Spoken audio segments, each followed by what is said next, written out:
Itu orang itu ingin membuktikan tentang Rasulullah itu ada atau tidak. iya, tentang benar apa tidak dia menjadi rasul. Karena keyakinan dia bahwa di dalam manuskrip kitab Taurat itu kekuasaan di Sam. Ketika Rasulullah hidup belum terbuka kota Sam. Tapi setelah Umar bin Khattab dia masuk Islam. Betul itu. Artinya kan banyak tokoh-tokoh di situ yang disebutkan dalam gampangannya sejarah Rasulullah itu loh. Yang kita kemudian bisa konfirmasi ada mungkin sahabat Nabi dan sebagainya itu kan tercatat lengkap juga kan. Jadi sumbernya mungkin bisa dari manapun. Ini contohnya Mas Anies. Oh, Mas Anies. Kemudian ada orang datang mengatasnamakan Rasulullah. Mas Anies bagaimana? Langsung percaya ini. Lah iya, langsung takut tuh. Ya, Wong dia berlindung atas nama Rasulullah. Apalagi kalau ada yang gini, saya tuh mimpi Rasulullah gitu. Suruh gini lah, itu gimana Pak Yai? Nah, ini kita nanti kita bahas mimpi itu.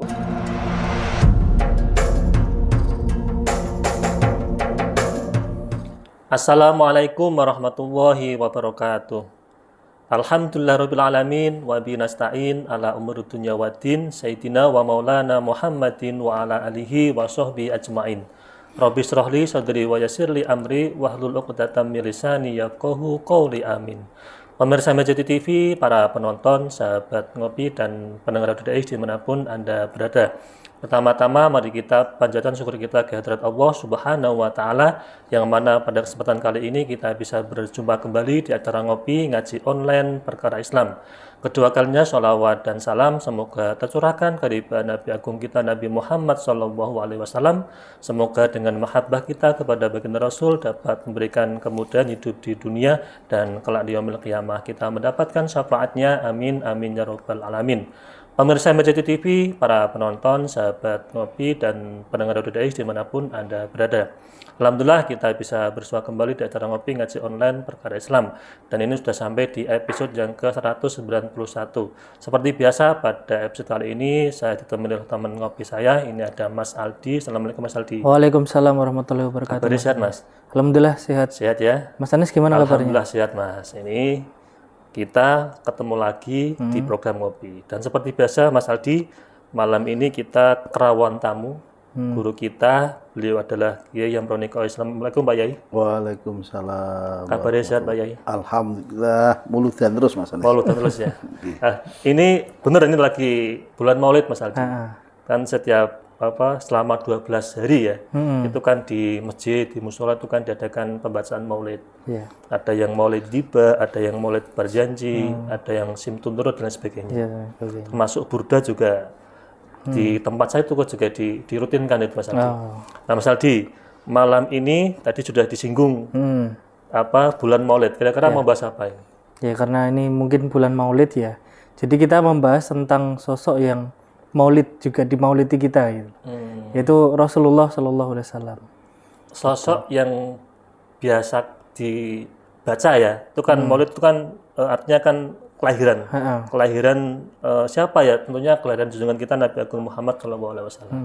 Nah, kira-kira Kanjeng Nabi itu kan mungkin kita sudah yakin bahwa beliau itu tokoh yang nyata dan seorang figur yang patut kita teladani. Tapi juga ada sebagian yang mengatakan bahwa itu apakah tokoh yang nyata atau fiktif kan begitu Mas Aldi? Iya. Nah kira-kira itu menurut Mas Aldi itu Kanjeng Nabi seperti apa? Ya kalau kita bertanya tadi tentang fiktif atau tidaknya kan, itu kan kita harus tahu bahwa sosok itu ada itu kan karena sejarah Mas Anies. Ada sejarah yang mencatat, ada manuskrip dan lain sebagainya. Nah kalau kita misal ingin membuktikan Rasulullah itu ada, itu kita lihat dari situ dulu. Gitu. Oke, jadi kita harus membaca sejarah beliau gitu ya? Ya, membaca sejarah dan banyak juga kan yang menulis tentang beliau. Bahkan ada juga orang non-muslim itu bahkan ada yang mengakui juga. Masa kita yang mungkin muslim kok ada yang bilang fiktif gitu loh. Mungkin gini Mas Aldi, karena apa ya, rentang jarak kehidupan jauh beliau dengan kita itu kan terlalu jauh. Sehingga mungkin anak-anak sekarang itu karena kurang literasi membaca sejarah, jadikan anak-anak sekarang itu jadi tidak yakin atau kurang tahu tentang Kanjeng Nabi.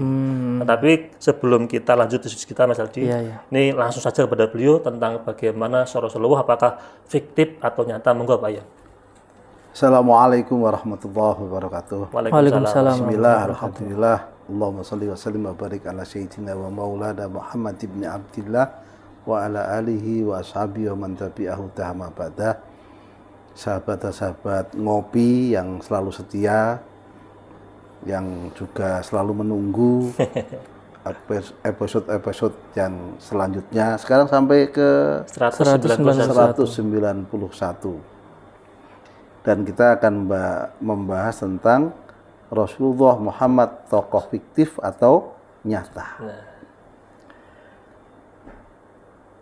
Sebelum kita membahas lebih jauh, kita sepakati apa itu fiktif supaya orang-orang itu tahu. Ternyata yang melihat kita kan juga ada orang-orang diso. Bahasa fiktif itu apa? Ada yang fiksi.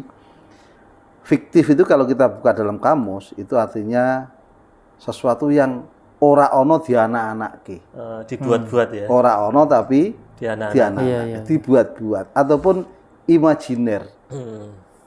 Daya hayal seseorang kemudian ditulis, kemudian dibuat karya, kemudian bisa juga untuk mencari sebuah apa yang diinginkan. Termasuk popularitas, kekuasaan, bahkan juga politik. Politik juga. Iya. Oleh karenanya kata-kata fiksi itu, kata-kata fiktif itu ada beberapa. Kalau kita nonton film, cerita ini hanya fiktif belaka. Berarti itu tidak nyata. Nyata. Ceritanya yang nggak nyata. Kemudian kalau ada tokoh atau tempat yang sama, ini adalah sebuah kebetulan. Berarti ceritanya fiktif, tokohnya juga fiktif, daerahnya juga fiktif. Itu berarti hanya ya sebuah hiburan belaka.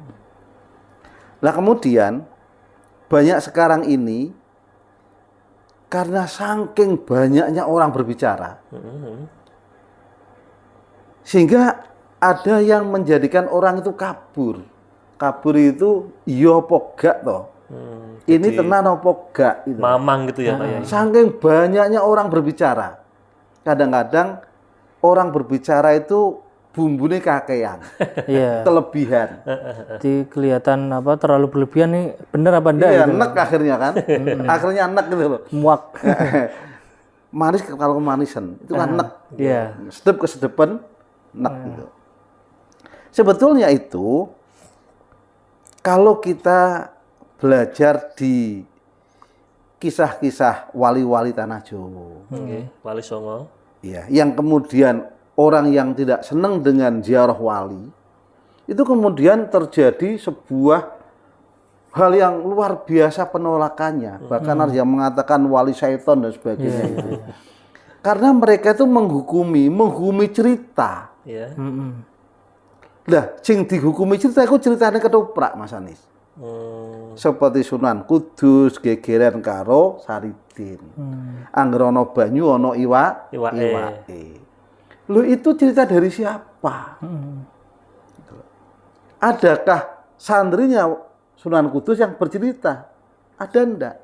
Itu kan orang-orang sutradara ketoprak yang ingin tontonannya laris, pengunjungnya rame, kemudian ada cerita lucunya, kemudian dia terkenal, dapat pundi-pundi uang.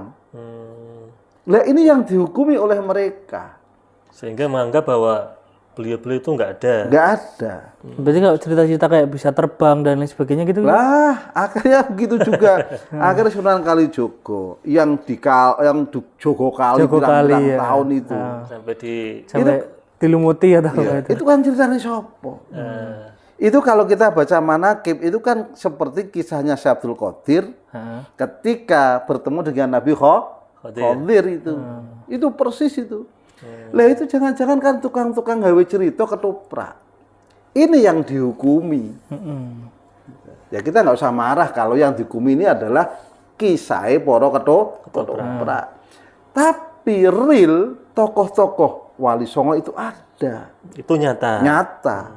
Makamnya Mbak Ibrahim Samarkondi. Kemudian punya anak. Raden Rahmat Sunan Ampel. punya putri, kemudian digarwa karo Raden Patah.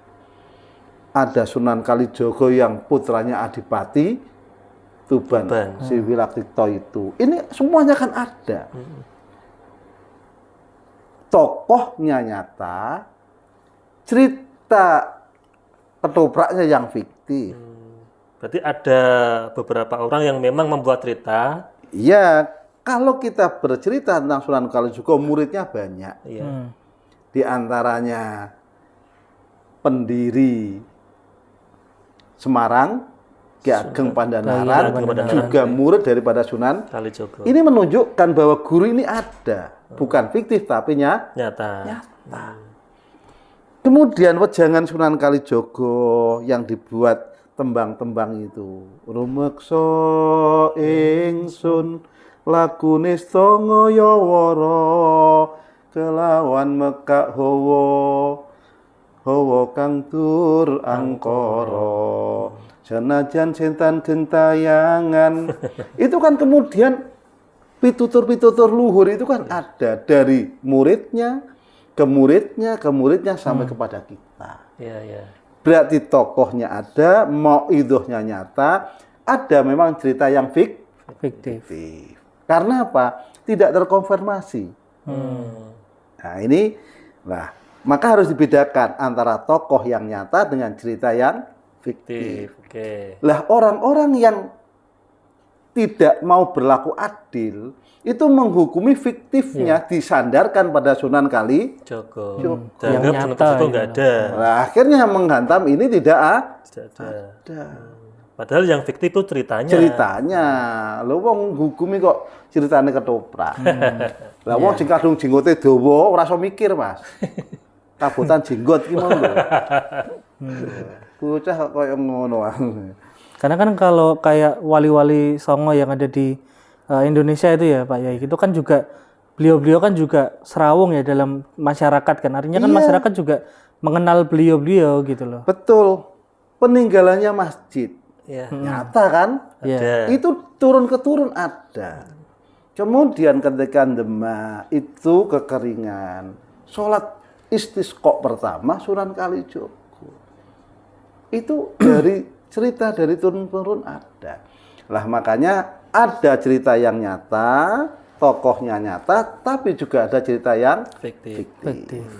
Nah, maka yang fiktif ini jangan disandarkan sama Sunan Kalijogo. Tidak adil juga kita. Atau sama tokoh-tokoh lain. Nah, kita juga diarani wong bodoh toh, Mas. Gitu loh. Maka saya mengatakan terjadi peperangan, saling membunuh antar murid-murid para wali, itu juga bagian dari fiktif. Mungkin juga orang itu supaya tidak simpatik kepada para wali membuat cerita yang menyudutkan, memperjelek daripada para wali-wali itu. Ini juga bagian fiktif. Dulu tuh saling membunuh apa yang direbutkan toh. Betul. Demak itu apa punya kerajaan? Mengapa direbutkan? Iya.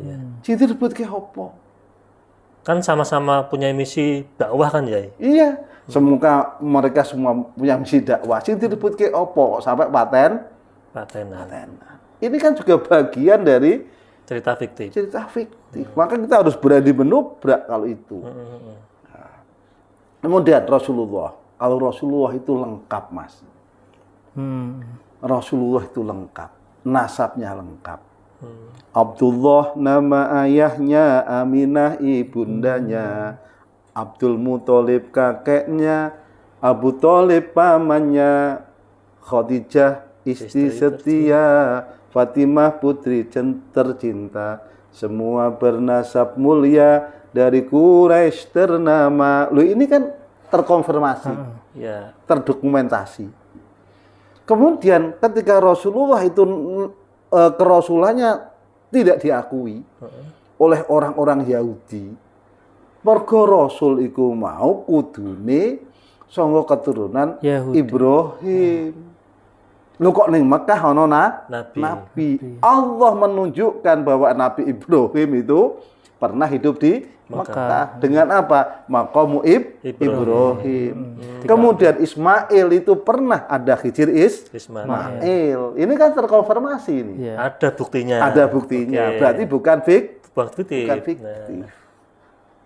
Nah ini berarti kan diakui. Oke. Maka ada orang tuh yang masuk Islam menunggu tentang kebenaran manuskrip yang dipunyai.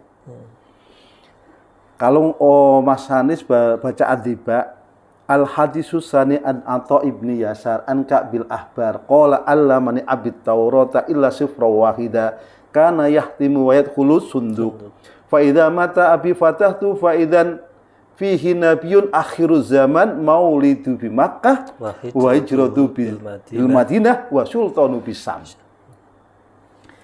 Ini kan kitahnya Ka'ab bin Ahbar. Ka'ab bin Ahbar itu Yahudi. Dia punya ayah yang alim kitab Taurat. Semua diajarkan kecuali satu lembar. Dimasukkan ke dalam peti, dikunci.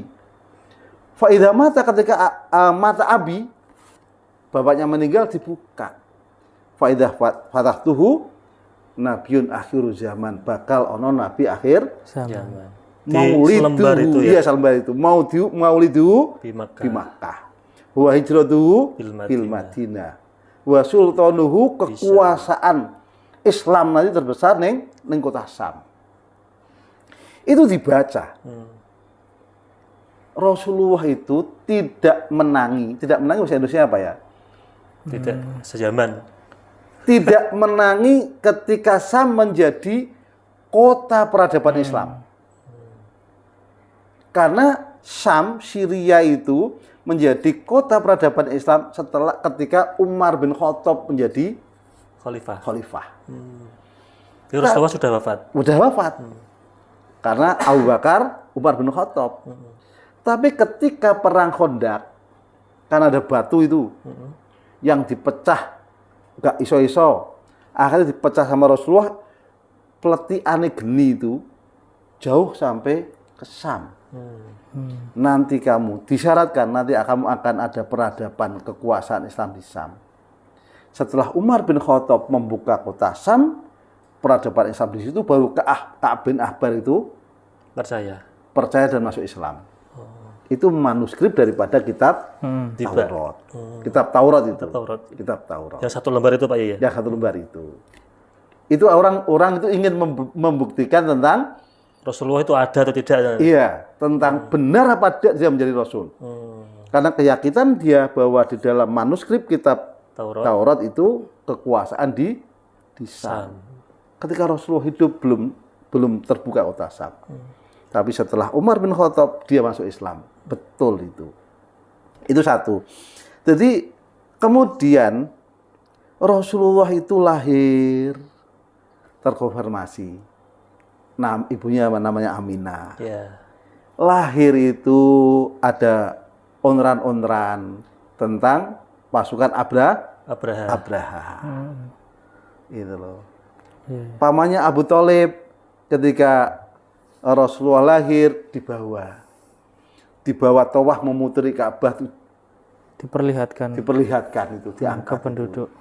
Gitu. Diangkat itu dibuat tawaf itu ke Ka'bah. Pamannya ada.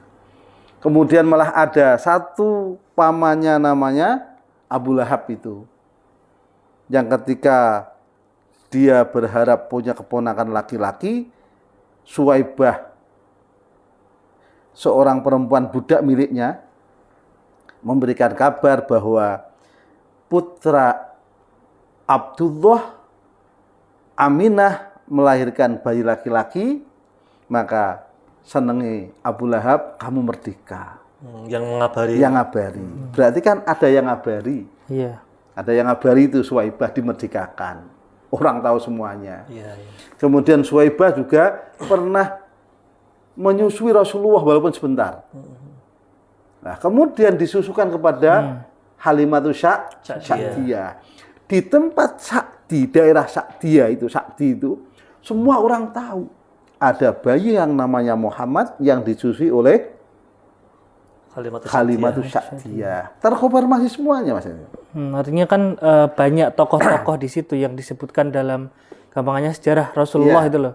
Yang kita kemudian bisa konfirmasi ada mungkin sahabat Nabi dan sebagainya itu kan tercatat lengkap juga kan. Jadi sumbernya mungkin bisa dari manapun dari situ. Terus kalau ingin membuktikan yang lengkap sampai sekarang, Rasulullah itu punya menantu yang namanya Utsman bin Affan. Yang sekarang rekeningnya itu Oh iya, ya toh, masih berjalan. berjalan dan rekening itu selalu bertambah. Ini kan tercatat ini. Kalau memang terlalu lampau jauh jaraknya, tapi bukti nyata ada atas nama Utsman, ada rekening yang Sampai sekarang masih sampai ada. sekarang masih Bahkan tambah-tambah terus. Ya? tambah-tambah. Nah, ini kan menunjukkan bahwa semua tidak ada fiktif tapi Nyata. nyata. Kemudian ada Hasan Husain, Cucu Nabi. cucu Rasulullah. Kemudian ada Abu Bakar, ada Utsman. Nah, ketika masa tabi'in ini banyak orang-orang yang sudah muncul sejarah. Masa tabi'in. Ibnu Ishaq itu hidup masa 85 Hijriah. Jadi jangan katakan bahwa Islam itu ketinggalan, tidak tertulis, enggak. Masa tabi'in ini sudah budaya menulis sudah lengkap. Karena Ibnu Ishaq itu hidup pada 85 Hijriah. Yang kemudian kitabnya ini diringkas oleh Ibnu Hisham. Sirah Nabawiyah Ibnu Hisham. Dan di sana Mas, saya itu alhamdulillah saya mengajar kitab Sirah Nabawiyah Ibnu Hisham, khatam saya Mas Hanif. Alhamdulillah. 1-2 jilid besar-besar begitu, khatam. Itu isinya tentang Rasulullah semua. Tentang Rasulullah semua. Sebelum Rasulullah lahir, setelah Rasulullah lahir dan selesai sampai Fathu Makkah. Jadi begini, sebelum Rasulullah lahir, itu Allah telah memberitahu seluruhnya. Yang punya kitab Taurat, di dalam Taurat ada. Yang punya Injil, di dalam Injil ada.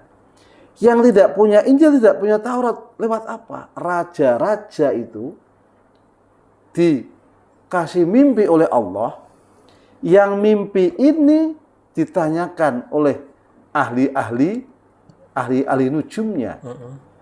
Ahli nujum kerajaan. Iya. Di Ibnu Hisham itu cerita begini. Raja itu mendapatkan mimpi. Diundanglah tukang ramal mimpi itu. Raja itu tukang ramal datang. Raja, ceritakanlah mimpimu. Apa kata raja?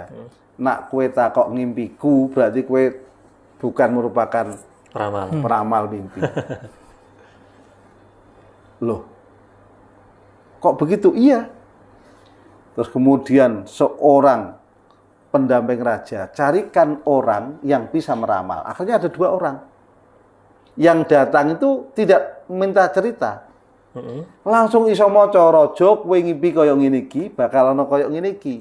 2 orang itu sama. Tentang peperangan, kekalahan, dan nanti akan muncul Nabiullah Muhammad SAW. Jadi semua terkonfirmasi oleh Allah, alam ini dikasih tahu akan Nabi akhir zaman. Tadi Rasulullah sebagai tokoh sejarah ya Pak Yai. Nah itu kan di situ kan berarti mungkin ya tadi ada yang mengatakan fiktif dan sebagainya, karena banyak sekarang itu mungkin ada mubalik atau siapapun yang memberitakan atau menceramahkan, menggambarkan Rasulullah itu sebagai sosok yang gimana ya, mungkin melihat mujizat-mujizat bisa ini, bisa itu dan lain sebagainya. Terus kemudian mereka berpikir masa ada manusia seperti itu. Itu kan mungkin sudut pandang mereka kan sejarah, apa bahasan Mas Anis, ilmiah gitu ya. Nah itu kan gimana itu Pak Yai? Jadi begini, tokoh nyata, tapi ada juga cerita yang fiktif.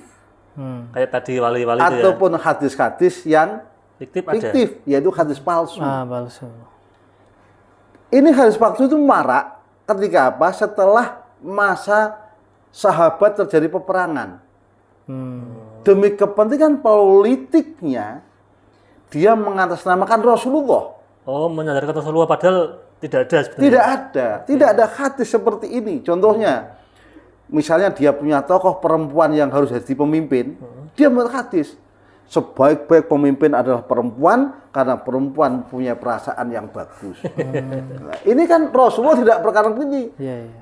Tapi dia membuat hadis seperti itu dalam rangka apa? Untuk mensukseskan mensukseskan calonnya itu. Lah, hadis ini tidak ada tapi disandarkan kepada Rasulullah. Namanya hadis maudhu.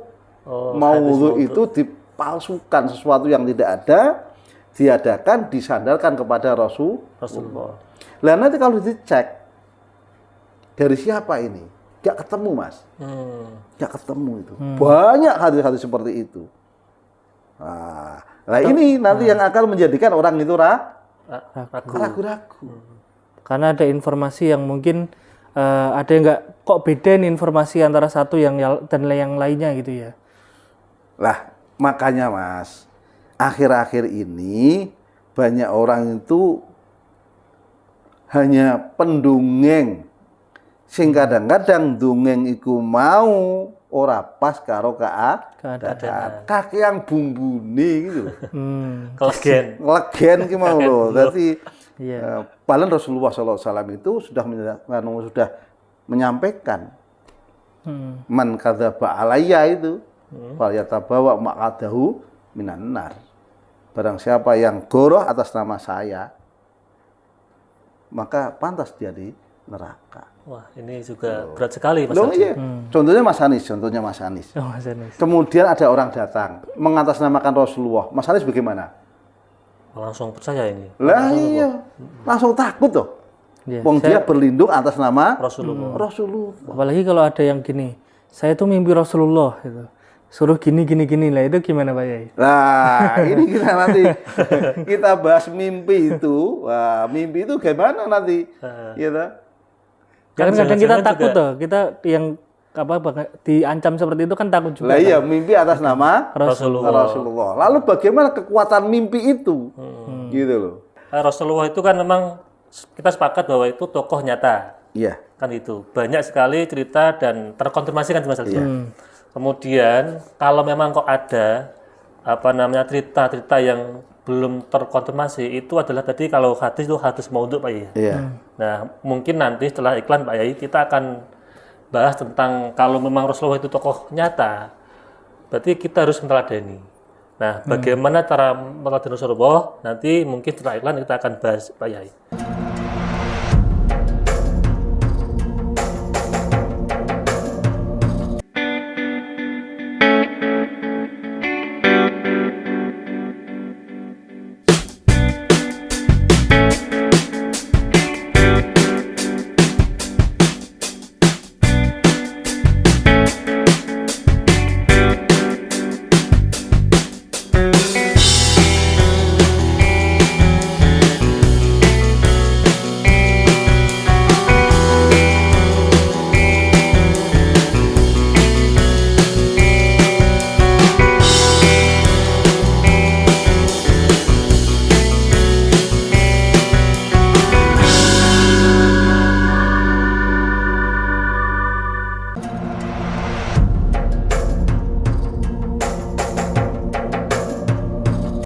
Pemirsa Himma TV, para penonton, sahabat ngopi, dan pendengar Radio DAI dimanapun Anda berada, kembali lagi bersama kami di acara ngopi ngaji online perkara Islam. Ini bersama Kiai Yamroni Qais dan Mas Di.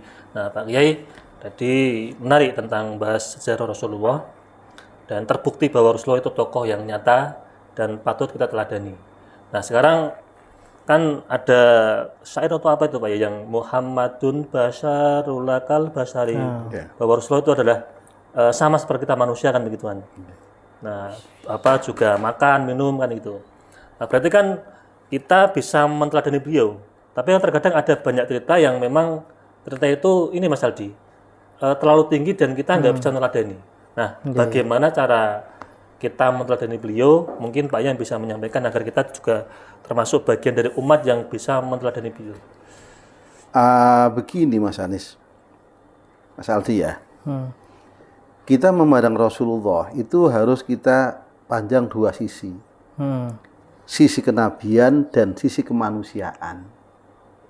Jadi ada sisi-sisi sifat kenabian yang ini sulit kita tiru. Tapi ada sisi-sisi kemanusiaan. Contohnya, ketika Rasulullah ditinggal wafat oleh putranya, Rasulullah pernah bersedih dan meneteskan air mata. Kemudian sahabat bertanya, apakah Rasulullah tidak ridho? Kok sampai sedih? Manusia itu punya rasa Sedih. manusiawi. Tapi sedihnya Rasulullah tidak berlama-lama, Mas Anis. Tidak seperti kita. Tidak seperti kita, jumlah lama, sedih terus. Tapi umat Rasulullah itu kan ternyata tidak seperti itu.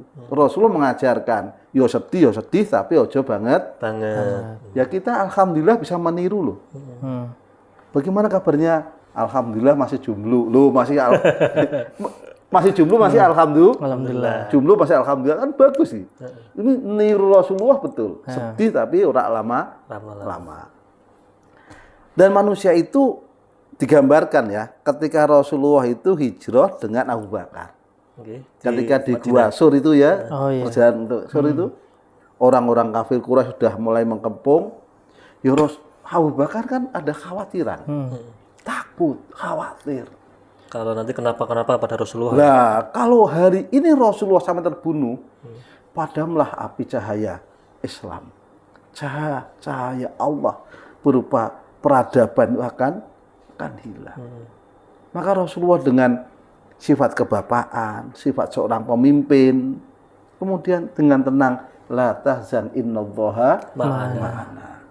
Wis ora usah sedih, ora usah bingung, ora usah khawatir. Orang baik, tujuan baik, niat baik pasti akan ditolong oleh Allah. Loh, ini kan satu manusiawi. Iya. Ini manusiawi ini. Artinya apa? Bisa kita tiru. Kalau kamu jadi pemimpin, anak buahmu dalam keadaan bingung dan sebagainya, kamu aja malu bingung. Harus tegar. Harus tenang juga. Harus tenang. Berwawasan ke depan. Memandang ke depan. Kamu harus mampu menenangkan sebuah keadaan. Tenang. Nanti saya yang akan bertanggung jawab.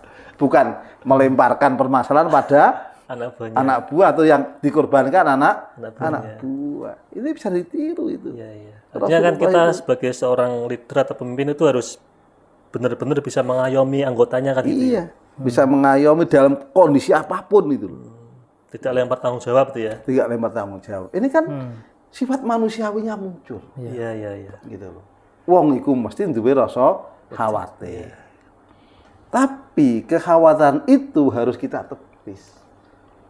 Dengan apa? Keyakinan kita. Ketika Rasulullah sampai di Madinah, ini hadis yang masyhur ini, tapi jarang dibaca oleh para dai ini, Mas Aris. Berarti kalau itu masyhur tidak mau tuh Pak ya? Nggak mau tuh. Ini masyhur. Karena ini ketika Rasulullah sampai ke Madinah, itu yang datang kan luar biasa itu. Katanya sampai disambut luar biasa oleh ada yang naik rumah, ada yang pohon, ada yang tol Al-Badru itu. Itu masyhur kan.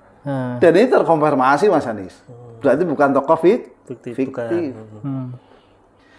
Setelah sampai itu Rasulullah itu pidato pertamanya Rasulullah itu tidak menggunakan ya ayyuhal muslimun, ya ayyuhal muttaqun, tidak. Rasulullah dengan menggunakan bahasa yang santun, ya ayyuhan nas. Menghormati seluruhnya. Agama apapun di situ ya. Siapapun yang hadir itu. Tidak memandang agama. Tapi seluruh yang hadir, ya ayyuhan nas. Ini kan kita harus, kalau kamu datang ke tempat orang lain, ojo mencak-mencak, Mas. Woi, orang kafir. Kamu itu tamu, gitu loh. Ojo sakarepe dewi. Iya. Hormati. Ya ayyuhan nas. Kemudian ada namanya Husain bin Salam itu, tokoh Yahudi yang hafal, yang separuh hafal, separuh Taurat itu hafal dia. Halaman-halaman tentang apa itu ngerti dia. Dia memperhatikan betul, apakah orang ini sama dengan apa yang saya baca.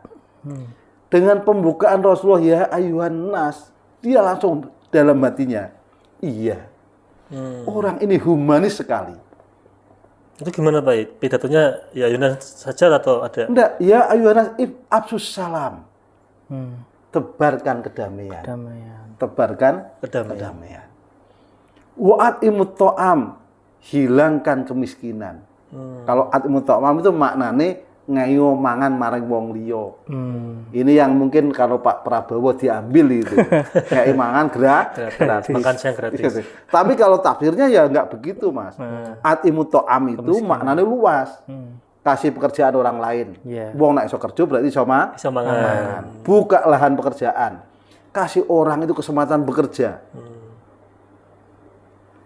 Kasih orang itu bukannya uang, tapi kail. Oh iya. Supaya dia dapat mendapat ikan. Maknanya luas sekali ini. Bahasa Rasulullah. Wa'imut ta'am. Wasilul arham. Sambung erat persaudaraan.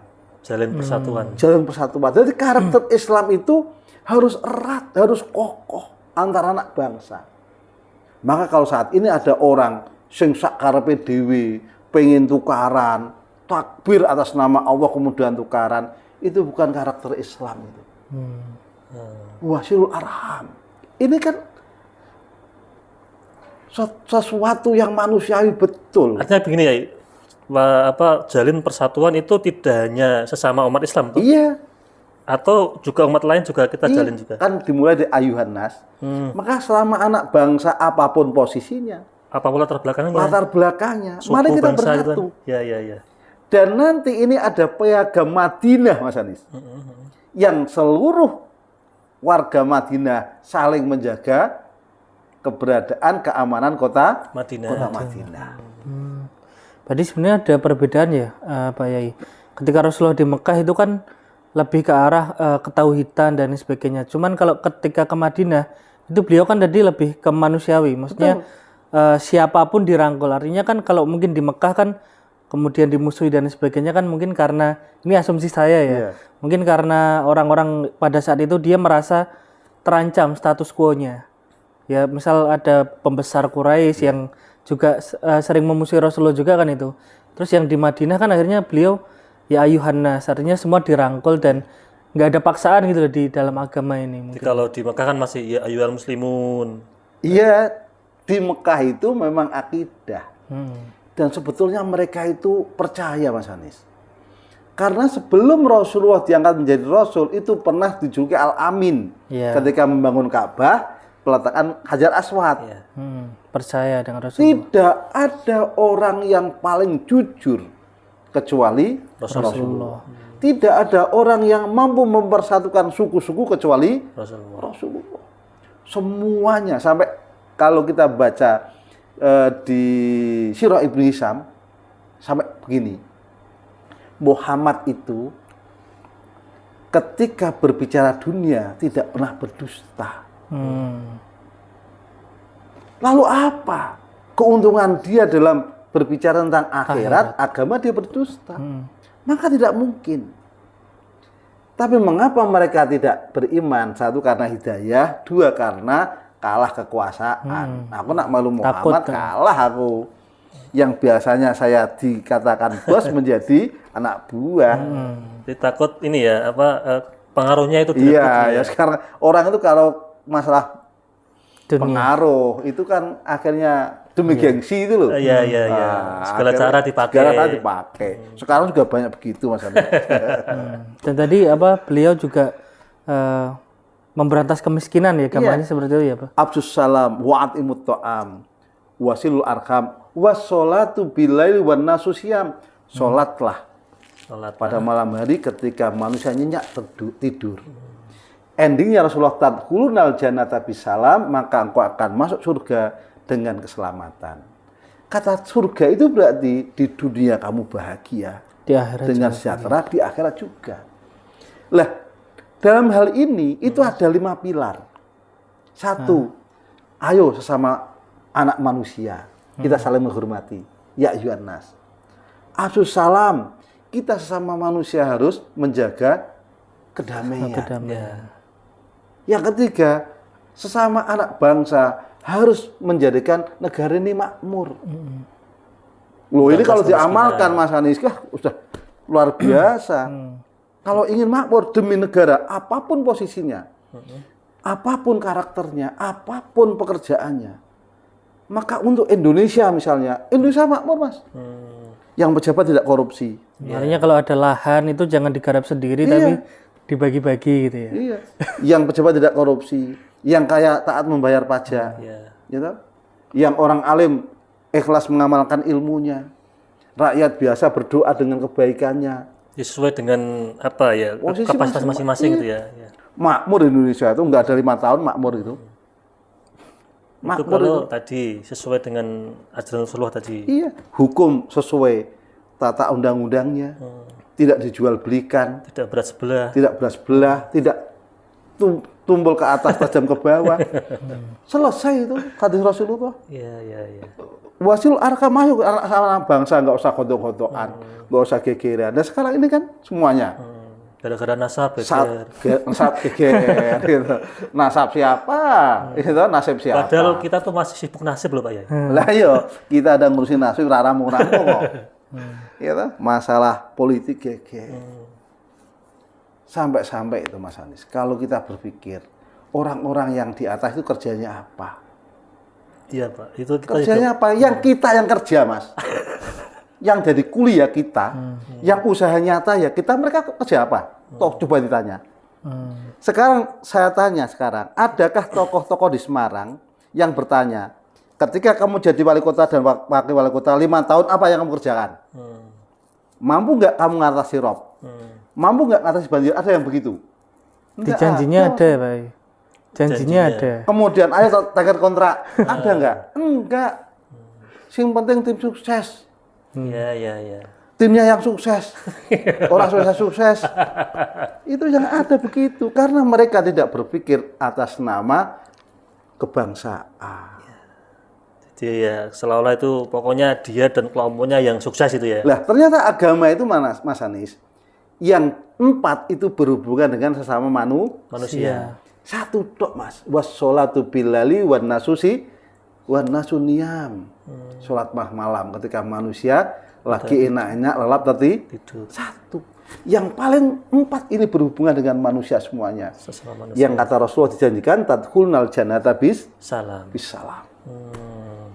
Itu kalau kita benar-benar mempraktekkan itu, yang sama tadi ya masuk surga Surga dengan selamat. walaupun belum di akhirat. Walaupun belum di akhirat. Di dunia juga sudah masuk surga. Kalau orang kaya Mas Anies, Islam apa ada yang mengarang di Islam apa ada yang melarang kaya? Tidak ada. Nggak ada. Bahkan kemarin saya itu membaca-baca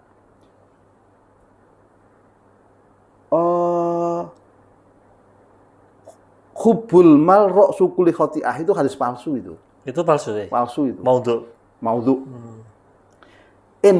Di agama itu gak ono wong dilarang sugih. Sugih tapi ingat zakat, infak. Ini yang diingatkan, kue sugih tapi zakatmu kekno, infakmu laksanakan, sedekahmu. Mungkin yang terjadi banyak itu sugih tapi tidak tadi Nah, akhirnya kan zakat, tidak infak. wa'at imut to'am tadi. Oh iya. Atau mungkin sugihnya karena hal lain yang mungkin bisa jadi Karena cara lain. Iya. korupsi. Yang repot sekarang itu Mas Anies, kekayaan diumpet-umpetake. Mergo uang itu dari mana asalnya tidak jelas. Oh iya. Akhirnya rakyat yang di pasar-pasar sepi. Karena mereka tidak berpikir wa'at imut to'am, menghilangkan kemiskinan, menghilangkan orang-orang tidak bisa makan. Rasulullah itu kan pemimpin agama ya Pak ya. Dan juga ketika Madinah terbentuk kan jadi pemimpin negara juga.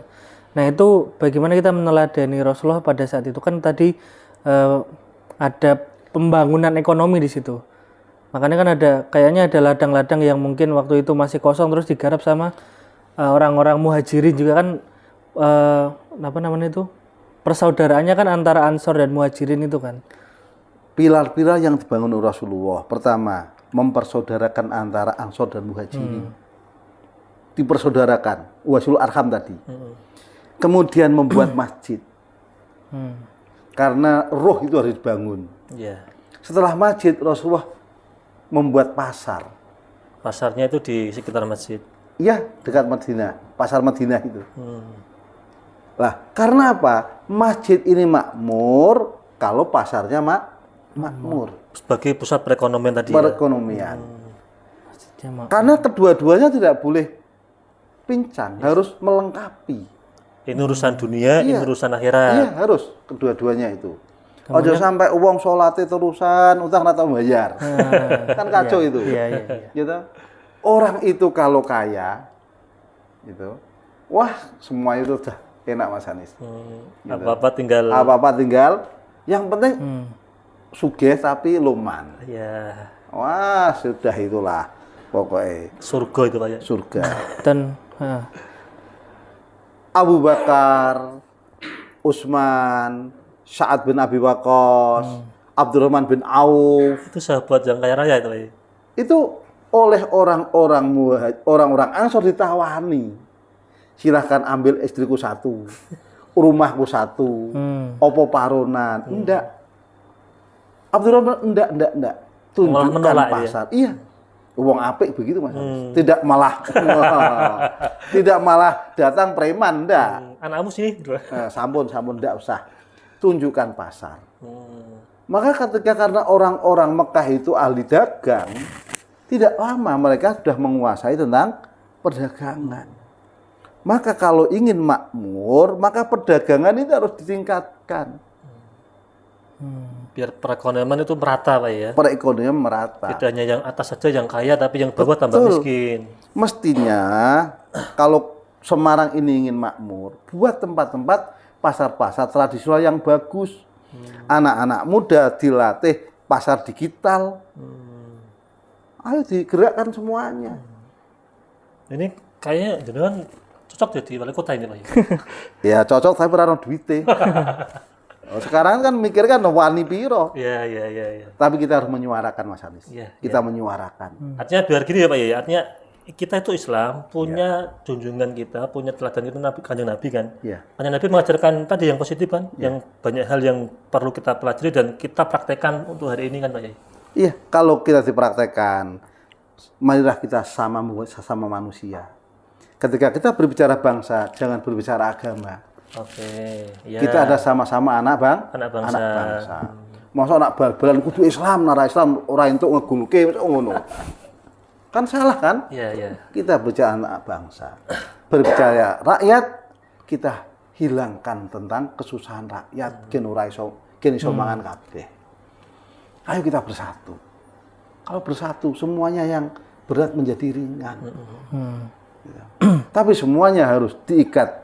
Ada ruh yang harus berketuhanan. Uang kuna berketuhanan, mudah diarahkan. Iya. Tahu rambu-rambu agama. Orang karo ateis Mas, sulit untuk diajak kebaikan, sulit. Karena sakarpe dhewe tidak ada rambu-rambunya. Tadi tentang Rasulullah Pak ya, kan Rasulullah itu kan tadi kembali lagi pemimpin agama ya.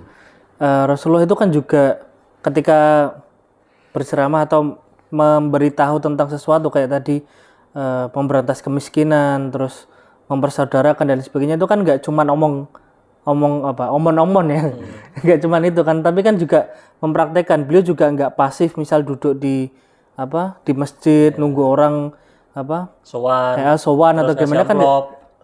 Aduh. Ya kan nggak seperti itu, bahkan Rasulullah aktif gitu loh ketika setelah subuh terus Rasulullah berdagang Mas Aldi. Ya itu kan aktif gitu loh Pak Yai. Jadi kan di situ itu salah satu juga berarti untuk kita contoh juga ya berarti Pak Yai. Rasulullah itu banyak hadis-hadis ketika Rasulullah itu melihat kebun kurma. Tentang kebun kurma.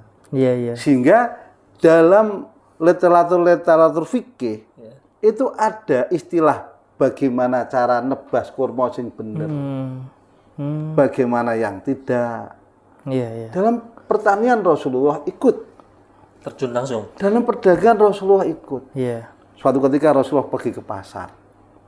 Kemudian memasukkan tangannya. Ada roti yang basah. Yang atas itu tidak kering. Ditanya mengapa demikian? Jangan demikian, itu namanya penipuan. Sampai segitunya ya Rasulullah. Pernah Rasulullah itu diaturi, ya Rasulullah, kita kalah dengan orang Yahudi. Kalahnya di mana? Karena mereka itu kurma 1 kilo itu dia timbang kurangi 1 on.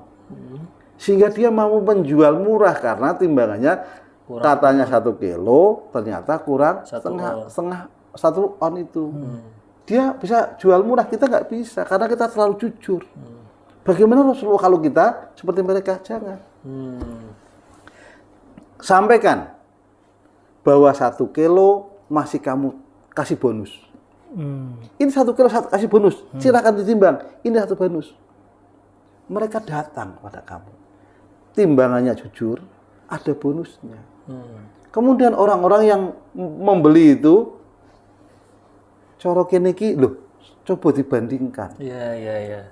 Jadi itu Rasulullah mengajari bagaimana kita menjual. Jadi marketnya itu kan tadi Rasulullah dengan kejujuran, bahkan dengan bonus. Maka ini kan juga berarti trik marketing juga ini. Maksudnya ilmu marketing juga kan dari Rasulullah ini. Bahkan Rasulullah ketika ada orang itu dagang, Rasulullah mengatakan arbah tu, semangat kamu. Badi. Begitu. Cara mungkin ngono, badi, laris gitu. Rasulullah mengajari bahwa hidup itu dagang harus semangat, harus yakin. Jadi Rasulullah aktif di dalam para sahabat-sahabat itu melaksanakan bermuamalah. Karena banyak hadis Rasulullah yang pasti ada cerita yang beliau di mana ketemu anak kecil, terus tadi kayak di pohon kurma di kebun kurma itu kan menandakan bahwa Rasulullah itu enggak cuman duduk di gampangannya di masjid menunggu orang sowan kayak tadi kayak Mas Anis kan. Iya, Rasulullah aktif betul. Langsung bertemu dengan para sahabat-sahabatnya. Bahkan Rasulullah itu ada seorang yang matur pada Rasulullah tentang keluarganya. Jadi kayak membuka, kalau sekarang itu forum curhat Mas Aldi. Dan ini ternyata diikuti oleh Abu Bakar. Dan Rasulullah satu ini sederhana luar biasa, kesederhanaan. Diikuti Umar bin Abu Bakar sangat sederhananya, Umar bin Khattab sederhananya. Kesederhanaan inilah yang akhirnya membuat orang itu datang itu dengan sebuah kerinduan. Datang itu dengan tidak ada rasa takut. Iya. Karena tadi ya mungkin merasa sama gitu ya. Iya. Rumahnya sederhana. Lah kalau orang itu Mas, pemimpin rumahnya sudah granitnya seperti kaca. Kita masuk aja kan sudah nggak berani Mas. Iya, takut, risih dan maka akan ada sekat. Apalagi kemudian kamu itu siapa? Kamu golongan kelas 2, kelas 3. Maka ini bukan cerminan Rasulullah. Silahkan semua datang kepada Rasulullah. Bahkan Rasulullah dikisahkan satu wadah itu minum bersama sahabat-sahabat. jainan Pak ya. Ya, apa istilahnya apa nih? Yuhibbul fuqara wal Masakin. Makan bareng wong kiri-kiri gitu Mas Anis. Nah, sekarang siapa yang berani? Tokoh seperti itu. Jarang Pak ya. Wah, keturunan kiri nih. Bisa keturunan kiri nih kan begitu. Jijik kan begitu. Iya. Rasulullah tidak seperti itu. Inilah sisi-sisi yang harus kita tiru dengan Rasulullah. Maka Mas Anies jangan selalu ingin makan nasi kotak yang enak. Sekali-sekali dong. Ning pasar, ketemu orang-orang itu. Ya, kalau Karena Rasulullah itu pernah tahu orang-orang yang ngemis di pasar. Oleh Rasulullah disantuni dengan kasih sayangnya. bahkan itu malah kalau bahasa Jawa dipisui Mas Aldi. Oh, ada yang misui beliau. Lah itu Rasulullah dengan tenangnya. Rasulullah membawakan kayu bakar orang yang sudah sepuh. Rasulullah humanis sekali. Kesederhanaan itulah yang tidak dimiliki oleh pemimpin-pemimpin kita saat ini. Gitu. Sehingga orang begini, masa ini sih ulama warasatul anbiya, Rasulullah nggak begitu-begitu amat. Ini benar apa enggak? Ini mewarisi siapa ini? Ini mewarisi siapa ini? Iya. Oh, Rasulullah sabar, tapi udah ngamuang gitu loh. Itu Rasulullah itu pemaaf. Dia itu pendendam. Gitu. In husima yasmut wala yu'aqib. Nak dipisu diloroni Rasulullah diam, tidak membalas. Ya sekarang ini. Maka tokoh-tokoh ini suatu ketika akan dibuli oleh rakyatnya. Karena mengapa? Tidak meniru, tidak meneladani Rasulullah Muhammad Shallallahu Alaihi Wasallam. Nah, ini menarik tentang kisah Rasulullah, Mas Aldi. Bahkan kita benar-benar terenyuh ini melihat beliau, terharu karena kita belum bisa sama sekali meniru beliau. Nah, momentum Maulid Nabi, Pak Yai, kan ini setiap hari kita membaca Maulid Nabi, itu hikmahnya apa, Pak Yai? Apakah kita hanya sekedar cinta kemudian membaca sholawat saja, atau harus ada yang lebih ini, Pak Yai? Alhamdulillah ada Maulid Nabi, Mas Anis. Kalau Maulid Nabi tidak ada ini, maka generasi nanti akan hilang, tidak akan kenal pada nabinya. Bahkan tadi bisa sampai dikira fiktif ya. Sampai dikira fiktif. Jadi Maulid Nabi ini suatu hal yang sangat bagus sekali. Karena mengingatkan kita akan tokoh besar yang membawa kebahagiaan kita, baik kebahagiaan dunia maupun kebahagiaan di akhirat. Wad'un ilahin syaikul lidawil ukuli salimah liyanul sya'adah fi ma'asihim wa ma'atihim. Ning dunyane ya bahagia sya'adah, di akhirnya juga sya'adah. Lah, ini betul-betul harus kita pertahankan. Terus kita lestarikan ya, Pak Yai. Lah, harus ditambahi tapi. Bukan hanya membaca saja, tapi kita kenalkan makna dan arti sejarah itu kepada generasi-generasi yang muda yang saat ini. Ya, seperti kajian-kajian seperti ini. Ya. Tokoh-tokoh juga harus sadar. Jangan nak menikahi anaknya. Wah, seperti genset orang-orang barat. Gimana tuh, Pak Yai? Bedungnya, habisnya itu 1,5 M. Luar biasa. Buat apa seperti itu? Itu bukan termasuk dengan Rasulullah, ya? Apakah Rasulullah seperti itu? Kesederhanaan Rasulullah itu loh. Haji bolak-balik, Rasulullah hanya haji 1 kali. Dekat itu Mekah Madinah itu. Tapi apa? Untuk menyantuni, untuk mengasihi. Rasulullah punya santri, Ashabus Suffah. Itu. Rasulullah tidur itu pernah suatu ketika sahabat itu melihat gegernya Rasulullah itu depak nih gitu. Pelepah kurma. Rasul menangis. Raja-raja begitu enaknya. Apa kata Rasulullah? Keridhaan Allah itu yang menjadikan Rasulullah hidup sederhana apapun bahagia karena hatinya akan ada keridhaan Allah. Tidak mencari wah. Iya. Intinya tadi kita mungkin mencari esensi dari apa yang kita lakukan ya Pak ya. Bukan apa eksistensi terus kan diakui wah orang ini kaya dan sebagainya gitu kan. Ya artinya kan kita bagaimana bisa benar-benar tanggung jawab dengan apa yang kita punya. Misalkan tadi kita punya harta, kemudian kita diamani sebagai pejabat, kita diamani sebagai tokoh agama kan begitu. Kita harus tanggung jawab artinya. Sekarang ini Mas Anies, kita seperti ini karena pemimpin-pemimpin kita tidak mau sederhana. Pergi harus pakai jet pribadi. Wah, ini berapa miliar itu? Itu kalau 150 miliar atau 150 miliar Mas, diberikan ke teman-teman yang ada di Masjid Agung untuk menjadi pengusaha langsung pengusaha kabeh itu. 150 miliar itu pakai jet pribadi. Itu kalau seandainya wis rasan Pak jet pribadi, uangnya dikasihkan oleh orang-orang itu, makmur kabeh. Ya, artinya kan seimbang antara yang atas dengan yang bawah, tidak timpang aja. Oleh karenanya tauladan Rasulullah ini harus kita gaungkan terus. Ya, siap. Dan kita harus mampu sedikit-sedikit mentauladani.